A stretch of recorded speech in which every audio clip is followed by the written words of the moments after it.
पागल वागल हो गए हो क्या? ये दिन दोपहर बैठ के शराब पी रहे हो? हमारे आगे ना ज्यादा नीति शास्त्र का लेक्चर मत छाड़ो। 10वीं तक तो लड़क लड़क के पास हुए हो। हम यहाँ इंजीनियरिंग करके पूर्णिया में तो बड़ा ऑफिस खोलकर बैठे, लेकिन साला हमसे कोई लड़की शादी करने को तैयार नहीं। देखो देखो, अरे देखो, लंगड़े हैं, लूले हैं, नहीं ना, दिखने में भी ठीक ठाक है, अच्छा खासा कमाते हैं, लेकिन पिछले 2 साल से शादी तक बात पहुंच के रिश्ता टूट जाता है।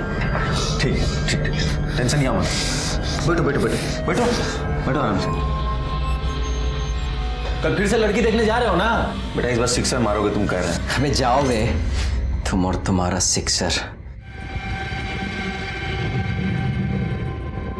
अरे थैंक यू बेटा। ऋतु जी, लक्ष्मी मैया की बड़ी कृपा रही हम पर, जो भी दिया छप्पर फाड़ के दिया। लेकिन आपको तो पता ही है कि सरस्वती मैया के आगे लक्ष्मी मैया की कब चली है जी। तो हमारी सबसे बड़ी पूंजी हमारा बेटा ही है। इंजीनियर बनाया, इंजीनियर। और ये हमारी बिटिया कटिहार में रहकर हॉस्टल में पढ़ रही है। हमारी बिटिया पारुल भी 12वीं तक पढ़ाई की है, लेकिन घर का सारा काम वाम कर लेती है, सिलाई कढ़ाई सब।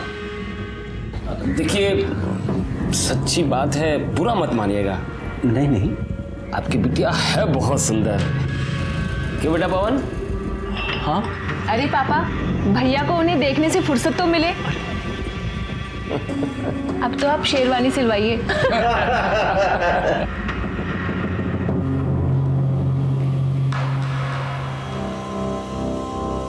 लड़की नहीं है भाई, चक्कू है चक्कू। अरे न जाने कितनों का कत्ल किया होगा। अबे साले, तुम्हारी होने वाली भाभी है। अब देखो शादी तय हो गई है तुम्हारी, अब शादी के बाद दोस्त को भूल तो नहीं जाओगे ना?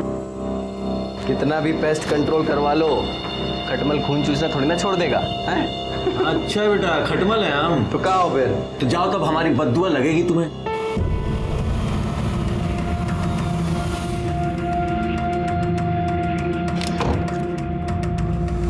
अरे बाबा जी प्रणाम। जो ज्यादा पंख फड़फड़ाता है ना, वही मुंह के बल गिरता है। बड़ा आया इंजीनियर साला।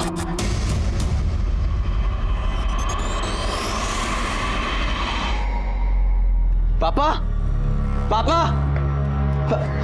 पापा, वो शेरवानी सिलवा ली है, जाओ रखो अंदर। लड़की वालों ने मना कर दिया है। मना कर दिया? मतलब काहे? अरे हमको क्या पता, तुम ऐसा क्या गुल खिला रहे हो कि सब लोग मना कर रहे हैं। पागल हो गया क्या? इसे अरे छोड़, मैं कह रहा हूं छोड़, अरे छोड़।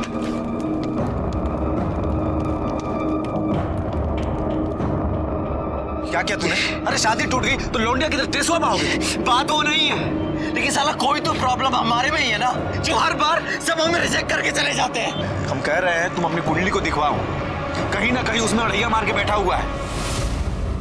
पापा ने हमारी शादी का रिस्पॉन्सिबिलिटी आपको दिया है ना, अगवा बने फिरते हैं आप हमारे।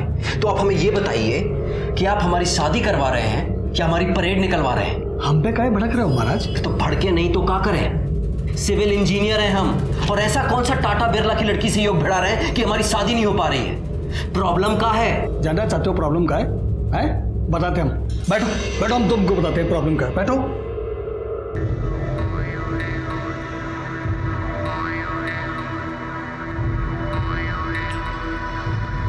क्या बोले? साला अपनी किस्मत ही खराब है, अपनी ही कुंडली में काला नाग कुंडली मार के बैठा है। कुंडली में क्या हुआ? तुम चिंता मत करो, इस बार अगर कोई आई ना तो उसके हाथ पे मेहंदी से अपना नाम लिखवा कर ही रहेंगे, पवन। अरे खाली हंसी ठट्टा कर रही हो तुम लोग कि मेहंदी भी लगाई? अरे लगाई ना। अच्छा अच्छा, देखो सगुन के टाइम कैसे खाली गले बैठी रूपा। ए रूपा, ये लो जीजा जी बात करना चाहते हैं तुमसे। हमें बात नहीं करनी। अरे बात समझाओ ना। हमारे सामने शर्मा रही है, नाटक कर रही हो, बतिया लो ना, शादी हो रही तुम्हारी। हेलो। बहुत एंग्री हो का? हम कितनी देर से तुमको फोन कर रहे हैं, तुम फोन ही नहीं उठा रही हो हमारा। हम बाद में बात करते हैं। अरे हेलो रूपा। हमसे शर्मा रही है।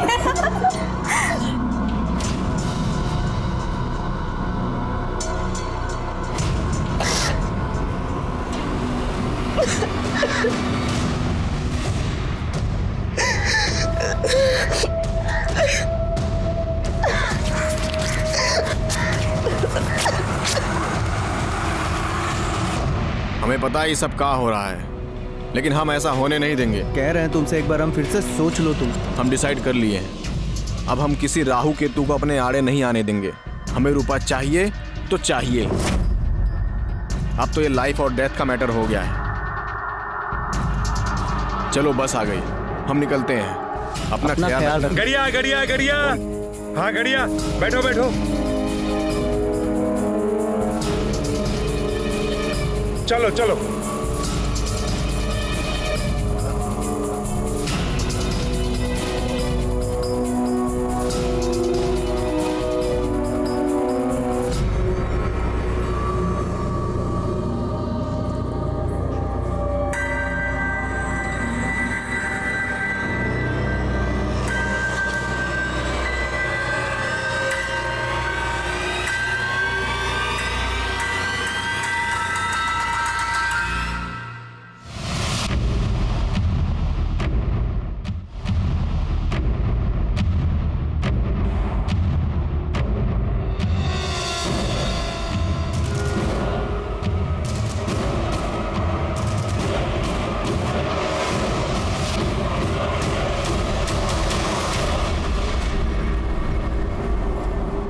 रूपा, अरे कहाँ चली गई? रूपा, है रूपा। अरे क्या हुआ? अरे रूपा को देखियो का कहीं? नहीं, हम तो देखियो नहीं। रूपा, राकेश। आओ अम्मा, काहे तो चिल्ला रही हो? अरे रूपा कहीं दिखाई नहीं दे रही है। बाहर देखी? हाँ देखी है भाई, बाहर देखो, छत पे देख के आ रहा है, देखो। हाँ जाओ जल्दी देखो। रूपा,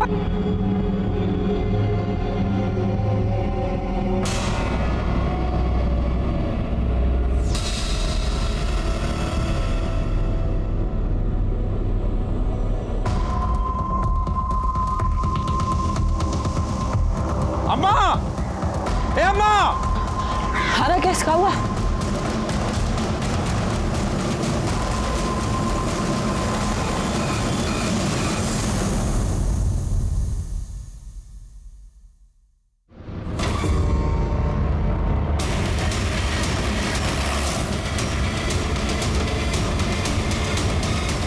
आइए सर।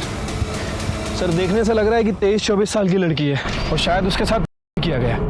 आइए, ये देखिए, हाथ की नसों को भी काटा गया है और चेहरे को भी काफी बुरी तरह से गोदा गया है। इसे देखकर लग रहा है कि नई नई शादी हुई थी। शायद 1-2 दिन ही हुए होंगे।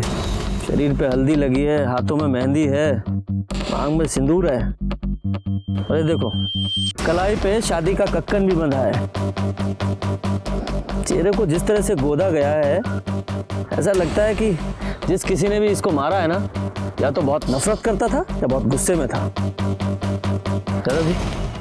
यादव जी पता करो, 1-2 दिन पहले किसी पवन की शादी हुई थी क्या? इस बेचारी ने कितनी अरमानों के साथ अपनी नई जिंदगी की शुरुआत की होगी।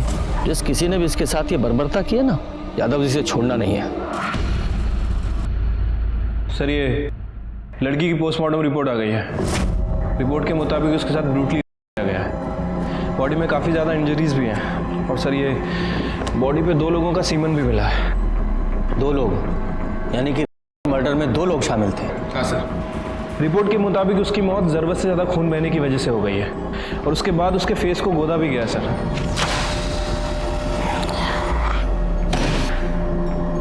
एक लड़की की कलाई काटी गई और उस मरती हुई लड़की के साथ किया गया। डिस्गस्टिंग। इतना घृणित काम। इंसान ऐसे कैसे जानवर बन सकता है? वही तो समझ नहीं आता सर। वैसे मौत का समय 11 बजे से 2 बजे के बीच का है। उस पवन का कुछ पता चला? सर जी प्रणाम। कहाँ है पवन?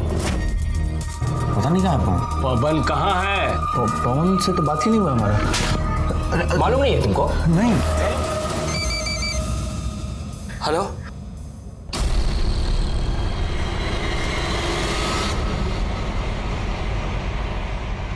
सर मैंने अरारिया के सभी बैंक्वेट हॉल और कोर्ट रजिस्टर के पास पता किया। सर ऐसे 2 दूल्हे हैं जिनका नाम पवन है और जिनकी शादी एक कल हुई थी और एक परसों, और आज एक पवन की शादी होने वाली है। वो लड़की शादीशुदा थी तो पहले वहां चलते हैं जिनकी शादी हो चुकी है। साहब हमारी पत्नी हमारे साथ ही है, ये हमारी पत्नी है। साहब यही है हमारी बीवी। सर इन दोनों कपल्स में तो कोई नहीं है। एक कपल और बचा है ना अभी। एक काम करो, जिस बैंक्वेट हॉल में किसी रूपा और पवन की शादी होने वाली है ना, वहां से उनका एड्रेस निकालो। इतना दिन से मुंह फुला के बैठी थी, आपको दिखाई नहीं दे रहा था? अरे भाग गई है कहीं वो। कहाँ भाग? वो पुलिस आई है। पुलिस को कौन बताया? नमस्ते सर। नमस्ते। बताइए। हमें रूपा से मिल रहा है। रूपा तो वो शादी की रस्म के लिए बाहर गई है। आप कौन है? हम रूपा की माँ हैं। तो शादी की ऐसी कौन सी रस्म होती है जिसमें माँ और बाकी औरतें नहीं जाती? हमको नहीं पता रूपा कहाँ है। आज शाम को उसका शादी है, वो सुबह से पता नहीं कहाँ गायब हो गई है। हमें तो उधर से ढूंढ ढूंढ के इतना परेशान हो गए, पता नहीं कहाँ चली गई हमारी बेटी।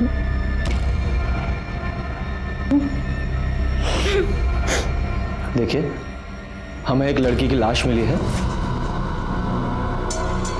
और उसकी पहचान के लिए आपको हमारे साथ चलना पड़ेगा।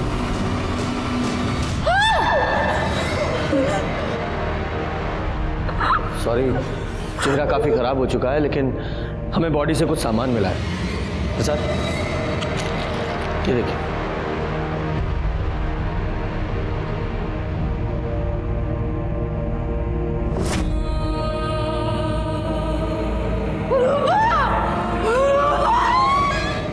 रूपा की शादी उसकी मर्जी के खिलाफ हो रही थी हा?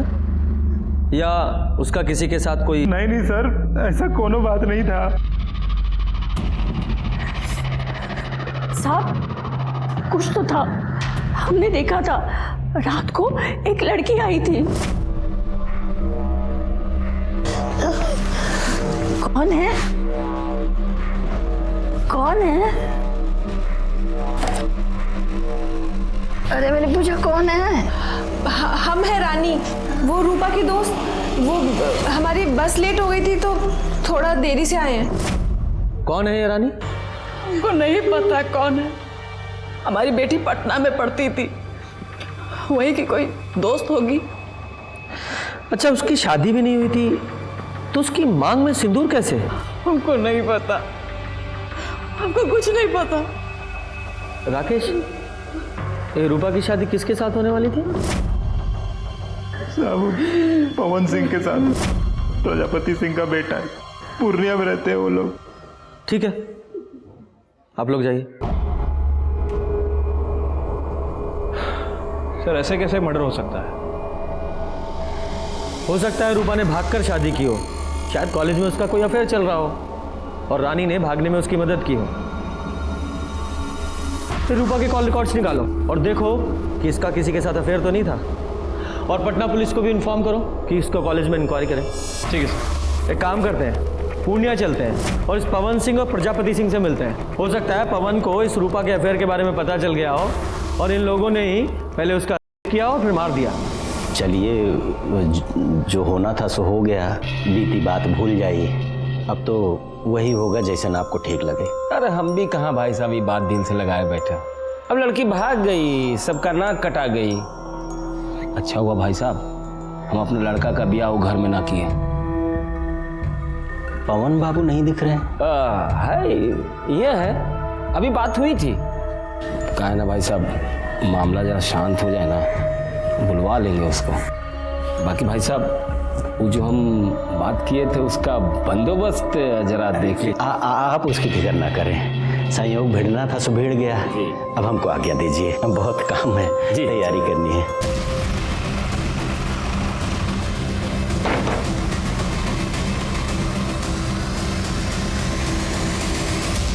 जी,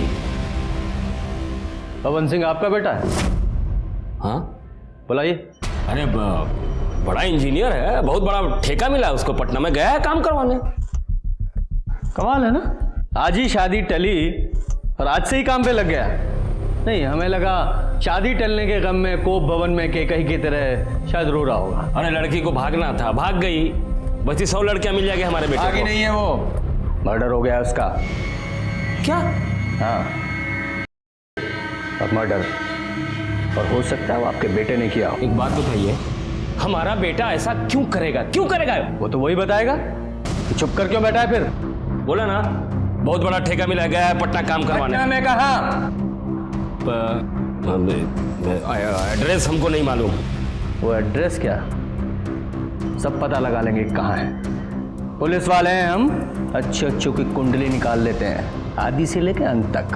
पर ये तो मामूली सा एड्रेस है, पता लगा लेंगे कि कौन से अज्ञातवास में है आपका सुपुत्र।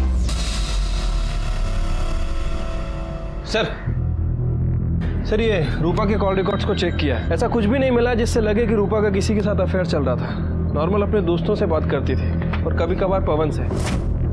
वो पवन के भी कॉल रिकॉर्ड चेक किए थे सर मैंने। सर उस दिन उसका फ़ोन वो बस स्टैंड पे ही बंद हुआ था।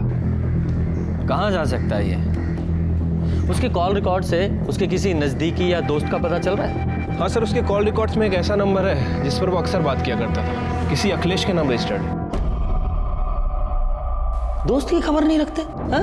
अच्छा एक बात बताओ, ये रूपा और पवन का आपस में कुछ झगड़ा चल रहा था क्या? नहीं सर, रूपा को तो पवन बहुत पसंद करता था, बहुत खुश था कि उसकी शादी हो रही है। ठीक है, तुम जाओ, और हाँ जरूरत पड़ी तो फिर बुलाएंगे। ठीक है सर। यादव जी सर, ये पवन की लास्ट लोकेशन बस स्टॉप पे थी ना? बस स्टॉप पे जाके पता करो, शायद पवन के बारे में कुछ पता चले। सर ये कंडक्टर है, इसने उस दिन पवन को देखा था।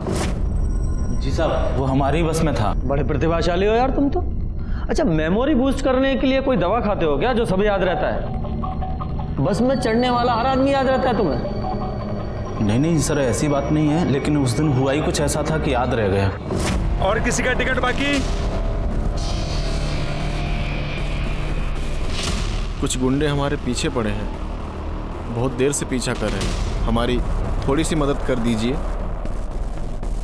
आप आरैया में गाड़ी रोकिएगा और जैसे ही हम उतरे आप गाड़ी भगा लीजिएगा। तुम फिक्र मत करो, हम ड्राइवर को बोले देते हैं।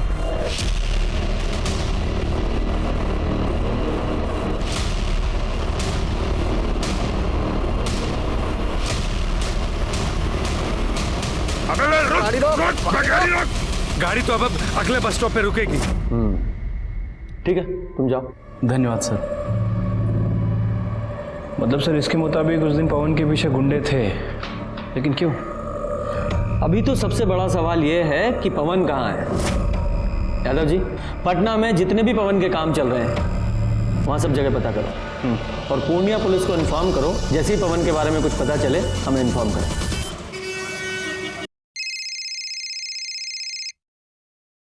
हेलो सर, मैं पूर्णिया से बोल रहा हूँ।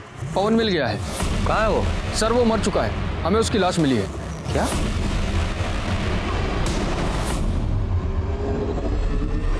सर इसे चाकू जैसे किसी चीज से मारा गया है, सर पे भी गहरी चोट लगी है। यादव जी, इसे जांच के लिए लैब में भेजिए।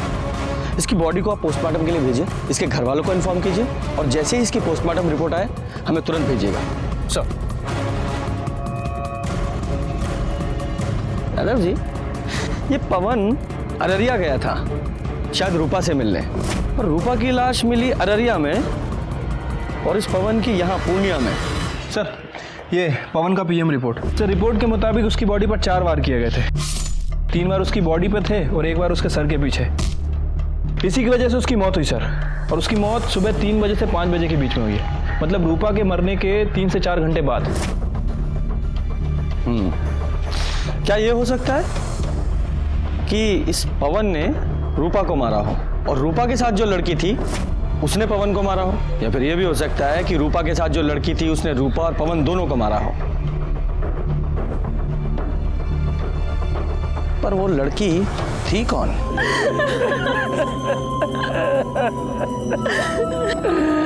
दरोगा जी, हम कह रहे रूपा के घर वालों को गिरफ्तार कीजिए।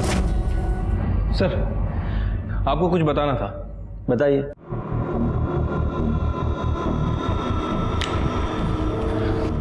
सर पवन सिंह के पास जो मोबाइल फ़ोन था और उसके अंदर जो सिम था वो पवन के नाम रजिस्टर्ड नहीं था, बल्कि अखिलेश के नाम रजिस्टर्ड। और सर ये सिम एक दिन पहले ही खरीदा गया। पवन सिंह इस सिम से एक नए नंबर पे बात कर रहा था और जब मैंने इस नंबर की इंक्वायरी की तो पता चला कि ये नंबर भी एक दिन पहले ही खरीदा गया और सर ये नंबर भी अखिलेश के नाम रजिस्टर्ड है। ये दोनों सिम को एक ही दुकान से खरीदा गया था और वो भी अखिलेश नहीं खरीदे थे। जिस दिन मर्डर हुआ उस दिन पता चला है कि ये दोनों ही सिम एक साथ ट्रेवल कर रहे थे। इनमें से एक सिम की लोकेशन रूपा के घर के आसपास की है और ये दूसरा सिम नेक्स्ट डे जाके कटियार में बंद हुआ। ये दो नए सिम का क्या चक्कर है? कुलजा सिम खेल रहे हो? हमें कुछ नहीं पता सर। हम बताते हैं। पवन को रूपा के अफेयर के बारे में पता चल गया, उसने तुम्हें भी बताया, तुम्हें भी गुस्सा आया और तुमने और पवन ने दोनों ने मिलकर रूपा का किया, उसे मार डाला और बाद में तुम्हारा और पवन का झगड़ा हुआ तो तुमने पवन को भी मार दिया। नहीं सर, ऐसा कुछ नहीं हुआ था। हम सच कह रहे सर, हमें कुछ पता ही नहीं। अबे बता काहे नहीं रहे हो तुम? ये सिम कार्ड काहे मंगाया हो हमसे? कहाँ जा रहे हो तुम? कल शादी है ना तुम्हारी? वो हम रूपा को भगाकर शादी कर रहे हैं। अबे पगला गए हो का? हाँ बताओ ना क्या हुआ है? अरे वो सब हम तुमको आकर बताएंगे, तुम चिंता मत करो हमारी। अरे ऐसे चिंता मत करो, बताओ पहले हमको क्या हुआ है।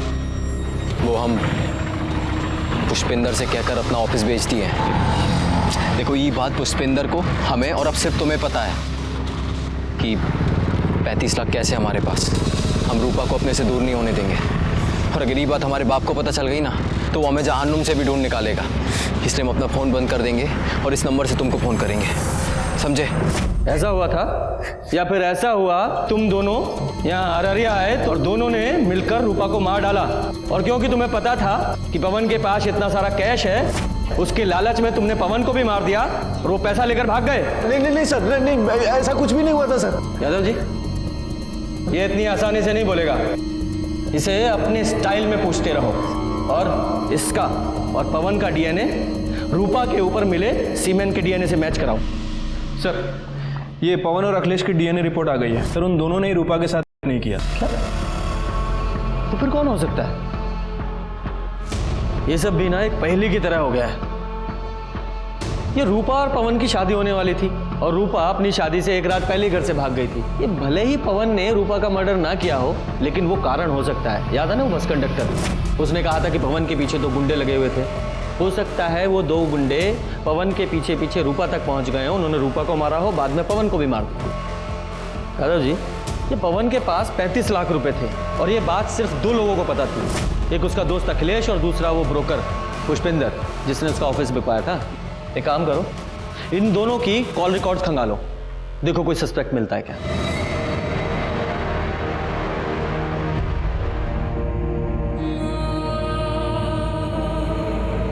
राकेश सब कहा हो गया, क्या सोचे थे?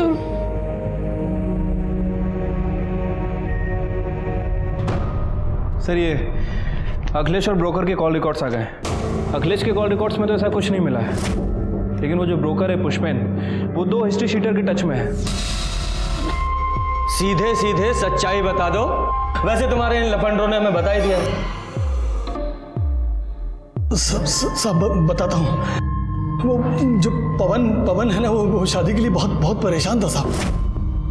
मतलब मरा जा रहा था एकदम, लेकिन उसका शादी बार बार टूट रहा था साहब। और एक बार वो हमारे पास भी आया था ये जानने के लिए उसका शादी काहे टूट रहा है। अरे बताइए ना आखिर बात का है, काहे रिश्ता टूट रहा है बार बार हमारा? गलती तुम्हारा नहीं है पवन बाबू, गलती तुम्हारे बाप का है। वो पार्टी लोगों के सामने इतना बड़ा मुंह फाड़ता है ना कि पार्टी लोग भागिए जाता है, समझे? लेकिन हम दहेज के लिए शादी नहीं कर रहे हैं। ये बात हमको नहीं, अपने बाप को जाकर समझाओ। उसके सामने तो तुम्हारी जुबान पर ताला लग जाता है। अब हम ऐसा नहीं होने देंगे। लेकिन सब फिर से वैसे ही हुआ। विभूति जी 1 करोड़ देने को बोल रहे हैं। अरे क्या बात कर रहे हैं महाराज, पवन का शादी रूपा से तय कर दिया है ना। वो तो आपको 25 लाख रुपए एडवांस भी दे चुका है शादी के लिए। अरे तो हम बारात लेके जाएंगे, लेकिन दुल्हन नहीं लाएंगे। मतलब उठ कर चले आएंगे, कुछ भी बोल देंगे। लड़की में खोट है, आंख टेढ़ी है, मुंह बिचका हुआ है। पापा देखिए पापा, आप ऐसा नहीं कर सकते। हम रूपा को पसंद करते हैं और उसी से शादी करेंगे। ए बेटा, तुम्हारे पढ़ाई लिखाई में कितना खर्चा किया मालूम है ना तुमको? इतना शानदार ऑफिस खुलवा के दिया इसको। तुम्हारी शादी कब होगी, किससे होगी, ये हम डिसाइड करेंगे, हम। पवन बहुत परेशान था, वो हमको 3 लाख रुपया दिया था उसका ऑफिस बिकवाने के लिए, तो हम बिकवा दिया साहब। लेकिन साहब बाद में हमारे मन में बहुत लालच आ गया, वो 35 लाख रुपया भी हमको चाहिए था साहब। अब इसलिए हम पवन के पीछे गुंडे लगा दिए साहब। और तुम्हारे इन गुंडों ने पवन का पीछा किया, पहले रूपा का किया, उसे मार डाला, इसे छीने और उसे भी मार दिया, और इस सब में तुम भी शामिल हो। नहीं साहब, ये हम कुछ नहीं किए, हम सच बोल रहे साहब। यादव जी, इन तीनों का डीएनए टेस्ट कराओ।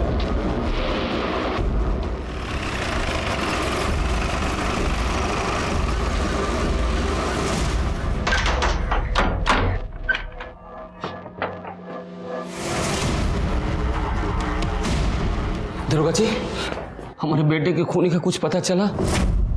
वही पता करना है। आप अपने बेटे की शादी रूपा से तोड़ना चाहते थे ना? नहीं, कई बार पहले भी दहेज के लालच में आप अपने बेटे की शादी तोड़ चुके थे। जब आपको पता चला कि आपका बेटा अपना ऑफिस बेचकर रूपा के साथ भागकर शादी करने की प्लानिंग कर रहा है, तो आप वहां गए और बाद में अपने बेटे को लेकर यहाँ पूर्णिया में आ गए। फिर आपका बेटे से झगड़ा हुआ तो उसे भी मार दिया। आपका दिमाग खराब हो गया है? हमने दहेज मांगा, कोई नई बात नहीं है इसमें, पूरी दुनिया करती है, आपको पता है, दूल्हा बिकता है। हमने अपने बेटे की पढ़ाई पे इतना खर्च किया तो वसूलने का हक तो था ना हमारा? बिल्कुल भी नहीं। आपको पता होना चाहिए, दहेज लेना और देना दोनों जुर्म है, सजा हो सकती है आपको। अब इससे ज्यादा सजा क्या मिलेगी? हमारा बेटा हमसे छिन गया। लेकिन पुष्पेंद्र का कहना है कि आप अपने बेटे की शादी रूपा से तुड़वाकर विभूति की बेटी से करवाना चाहते थे। झूठ बोल रहा है वो। हमने अपने बेटे की शादी की बात विभूति जी की बेटे पारुल से चलाई थी, वो भी तब जब रूपा घर से भाग गई। हमने कुछ नहीं किया। ठीक, हमें आपका डीएनए टेस्ट करना है। ये तो हमसे ना होगा दरोगा जी, चाहे जो कर लीजिए।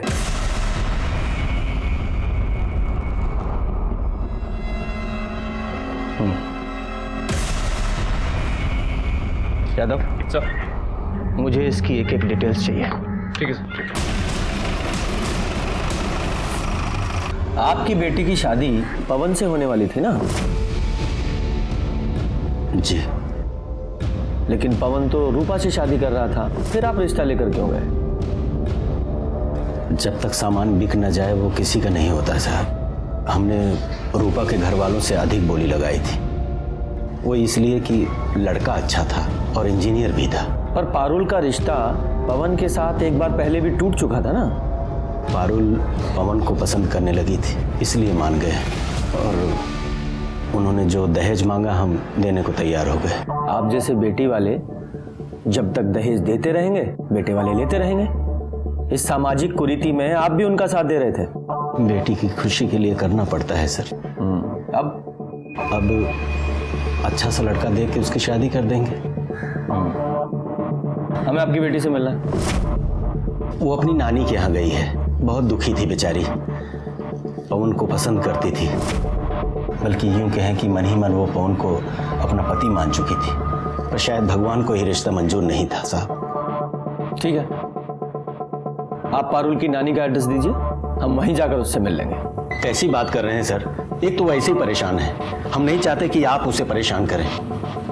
हम तो बस अब उसकी शादी कर देना चाहते हैं, भले ही हमें सब कुछ बेच बाच कर सिमरिया घाट में रहना पड़े। ठीक। यादव जी, मुझे इस विभूति की भी पूरी डिटेल्स चाहिए। सर, प्रजापति के कॉल रिकॉर्ड चेक किए हैं, लेकिन कुछ सस्पिशियस नहीं मिला है। बस नॉर्मल लोगों से ही बात करता है। और ये रूपा की बॉडी पर जो सीमेन मिला था, उसका डीएनए ना तो पुष्पेन से मैच करता है और ना ही उसके आदमियों से।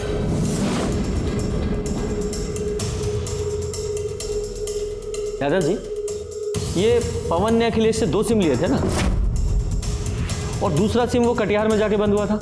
राइट, ये देखिए, इस प्रजापति की कॉल डिटेल्स के हिसाब से वो रेगुलर बेसिस पे किसी सपना से बात कर रहा था कटिहार में, और दूसरा सिम भी कटिहार में ही बंद हुआ था। और ये सपना पवन की बहन है ना, प्रजापति की बेटी। एक काम कीजिए, इस सपना की लोकेशन को इस अखिलेश के दूसरे सिम से मिलाकर देखिए और सपना को बुलाइए। सर हमें नहीं पता कि आप क्या कह रहे हैं। हम तो कटिहार में हॉस्टल में रहते हैं, पढ़ते हैं सर वहाँ। मैं समझाता हूँ सीधे शब्दों में। पवन ने अखिलेश से 2 नए सिम खरीदवाए, एक खुद लिया और दूसरा तुम्हें दिया। ये देखो तुम्हारी सारी फोन डिटेल्स और तुम्हारे मोबाइल लोकेशन के हिसाब से उस रात तुम यहां अररिया आई थी। इतना तो हमें पता है, अब इसके आगे की कहानी तुम बताओ डिटेल में। सर वो हम उस दिन कौन है? काहे भेजे तुम्हारे भैया ने तुम्हें यहाँ? वो तो कल आके शादी तोड़ने वाले हैं ना। हमारे घर में सबको लग रहा है कि हमारी शादी होने वाली है। बेचारी माँ कितनी खुश है। भाभी आप सबको बता क्यों नहीं देती कि आप भैया से ही शादी करेंगी? पगला गई हो का? हमारा कोई मान सम्मान है कि नहीं? क्या बोले माँ को? हाँ, हमारी माँ ऐसे घर में कभी हमारा रिश्ता नहीं करेंगी जो दहेज के लालच में इतना गिर जाए। भाभी भैया ने ये पैसे भेजे 25 लाख रुपए जो हमारे पापा ने आपकी माँ से लिए थे, और ये सिंदूर भेजे हैं। भैया आपको भगा करके शादी करना चाहते हैं। अगर आपकी हाँ है ना तो अपनी मांग में ये भैया के नाम का सिंदूर लगा लीजिए।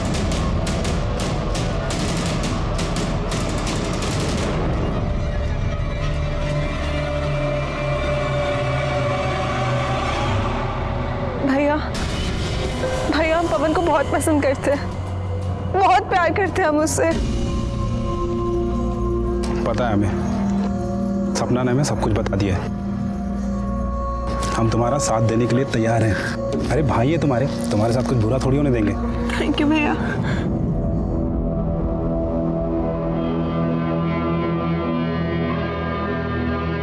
चलो जल्दी निकलते हैं, पहले सपना को हॉस्टल छोड़ते हैं फिर हम निकलते हैं, ठीक है? नहीं जिया जी, सपना को हम छोड़ देंगे, आप रूपा को लेकर निकलो। सर उसके बाद राकेश ने हमें खटियार में हमारे हॉस्टल छोड़ दिया। लेकिन ये सब कुछ तुमने हमें पहले क्यों नहीं बताया? सर आप लोगों को पापा पर शक था और आप पापा को पकड़ के ले जाते और हम बिल्कुल अकेले रह जाते। सर हम तो अपनी बहन की मदद कर रहे थे, वो बहुत अच्छी लड़की थी सर, पता नहीं सब कैसे हो गया। ठीक है जाओ।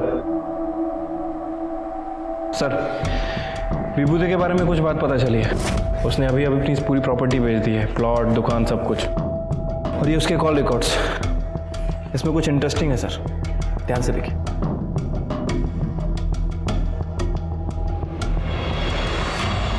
पानी पिएंगे आप? हमको प्यास नहीं लगी है सर। अच्छा, वैसे पी लेते तो अच्छा होता, जरूरत पड़ेगी आपको। खैर ये देखिए, ये हैं आपकी कॉल डिटेल्स। इनके हिसाब से जिस रात पवन यहाँ अररिया में आया था उसी रात आप भी अररिया आए थे, उसके आसपास की ही लोकेशन है। और मजे की बात देखिए, जब पवन वापस पूर्णिया गया तो आप भी पूर्णिया में ही गए। और कमाल की बात तो ये है, पूर्णिया में भी उसी जगह, उसी लोकेशन पर जहां हमें पवन की लाश मिली। आगे की कहानी आप खुद बताएंगे, यहां मुगलवाएं। साहब पारुल की शादी पवन के साथ पहले ही तय हो गई थी, लेकिन ऐन वक्त पे प्रजापति ने दहेज की मांग बढ़ा दी तो हमने शादी तोड़ दी। बड़ा आया इंजीनियर, लेकिन हमारी बेटी पारुल पवन को पसंद करने लगी थी। एक बाप के नाते हमने तकलीफ नहीं देख पाए और अपने सारे प्लॉट्स बेचकर बस पवन और पारुल की शादी करने के लिए तैयार हो गए। पापा अब इन सब का कोई फायदा नहीं है।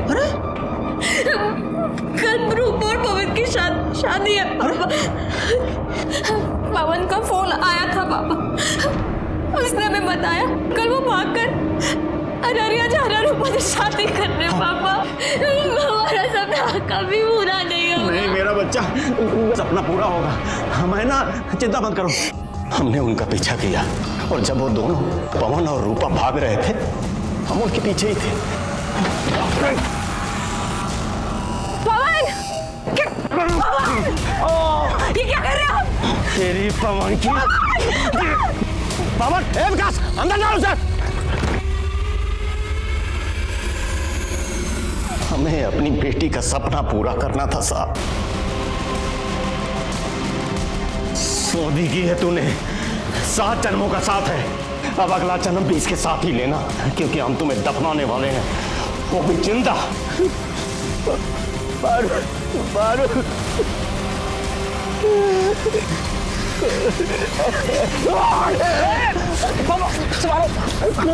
पकड़ो उसे, हो जाओ, पकड़ो। हम तो मारना चाहते थे उन्हें, लेकिन मार नहीं पाए। हम आपकी बात क्यों माने? जो सच था हमने बता दिया।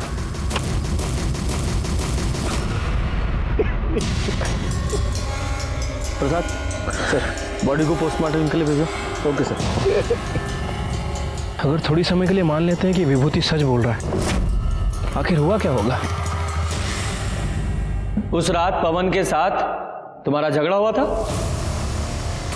नहीं सर, कोनो झगड़ा वगड़ा नहीं हुआ था हमारा। अच्छा, तो फिर ये देखो, ये है तुम्हारी कॉल लोकेशंस।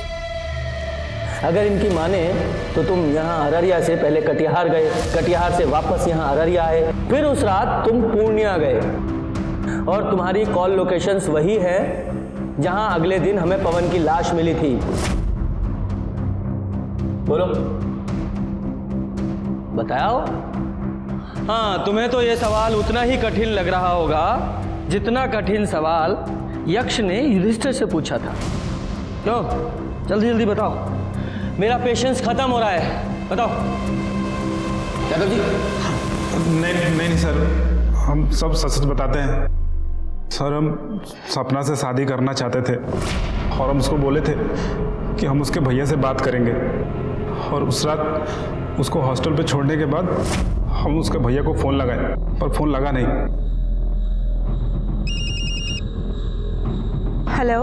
अरे कहाँ हो तुम लोग? अभी तो यहाँ बस स्टॉप पे ही है, बस का इंतजार कर रहे हैं। अच्छा सुनो ना, थोड़ा जीजा जी को फ़ोन दो ना।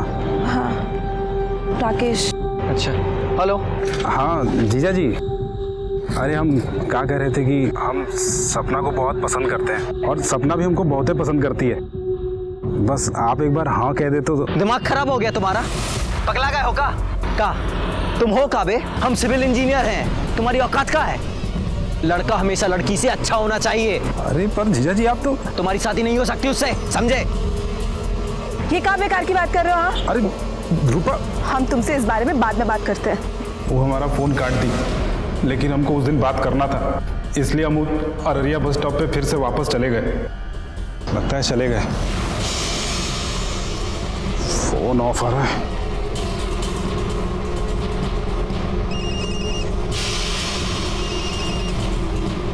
रूपा के फ़ोन के लिए।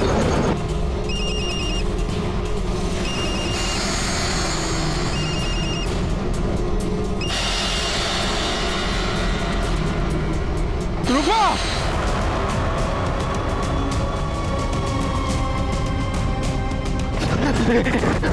अरे राकेश, राकेश, राकेश हमको बचा लो, वो लोग मार डालेंगे हमको। राकेश बचा लो हमको। कैसे छोड़ सकते थे उसको हम? पवन ने तुम्हारी बहन को नहीं मारा था, वो तुम्हारी बहन से प्यार करता था। तुम्हारी गलतफहमी और तुम्हारे गुस्से ने एक निर्दोष की जान ले ली, और उसकी सजा तुम्हें मिलेगी। लोभ, घृणा, द्वेष, ईर्ष्या और गुस्सा सदियों से हमें इन सबसे दूर रहने के लिए कहा जाता रहा है, और जो कोई भी इनके जाल में फंसा उसे इंसान से जानवर बनते देर नहीं लगती। रूपा के और मर्डर के लिए विभूति और विकास को सजा मिली, वहीं पवन को मारने के लिए राकेश को। इस केस में 3 लोगों की जान गई, पवन, रूपा और पारुल। क्या इन तीनों को होने वाले अपराध की दस्तक नहीं मिली थी? मिली थी, लेकिन सभी विक्टिम्स ने उसको नजरअंदाज किया। जब कभी भी आपके साथ कुछ गलत होने वाला हो या हो रहा हो तो डटकर उसका सामना करें, उससे भागे नहीं, इसी के साथ मैं सीनियर इंस्पेक्टर रंजीत ठाकुर आपसे विदा लेता हूं। कल फिर मिलेंगे। सतर्क रहिए और देखते रहिए क्राइम पेट्रोल 10 तक, क्योंकि मकसद बताना नहीं, बचाना है। जय हिंद।